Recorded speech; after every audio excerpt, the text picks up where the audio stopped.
আসসালামু আলাইকুম। আজকে খুবই দরকারি একটা ভিডিও নিয়ে চলে আসলাম। আপনারা যারা আমাদের ফ্রোজেন ক্লাসটা ইতোমধ্যে করে ফেলেছেন তাদের জন্যই মূলত এই ভিডিওটা। ক্লাসে দেখবেন কিছু কিছু রেসিপিতে আমাদের বলা হয়েছে মাটন ফ্যাট এবং চিকেন ফ্যাট ব্যবহার করার কথা।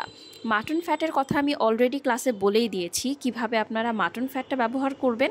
চিকেন ফ্যাটের ব্যাপারটা আমি বলে দিয়েছি, তবে দেখানো হয়নি। আজকের ভিডিওতে আমি দেখিয়ে দিচ্ছি। এখানে আমি চিকেনের যে চামড়া, আমরা যেটাকে চামড়া বলি, সেই চামড়াটা এখানে নিয়ে নিচ্ছি। অবশ্যই চিকেনের সাথে চামড়া থাকবে, চামড়ার নিচে যে ফ্যাটটা থাকবে সেইটা সহ নিতে হবে। অর্থাৎ চামড়ার নিচে আমরা যে তেলটা দেখতে পাই, তেলটা সহ নিতে পারলে সব থেকে ভালো রেজাল্ট পাবেন। এবার এই চামড়ার সাথে আমরা কিছু বরফ কুচি এখানে অ্যাড করে দিব।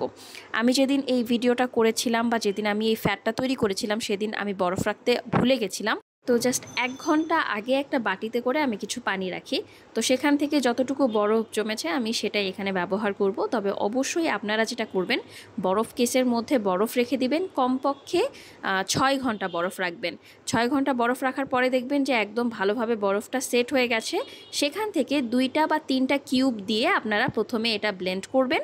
তারপরে যদি মনে হয় যে পুরোপুরি ব্লেন্ড হয়নি, আরও একটা কিউব অ্যাড করে দিবেন। তাহলে সুন্দরভাবে কিন্তু আমাদের এই চিকেন ফ্যাটটা ব্লেন্ড হয়ে যাবে। মনে রাখবেন, চিকেন ফ্যাট ব্লেন্ড করার সময় অবশ্যই কিন্তু বরফ কুচি দিতে হবে।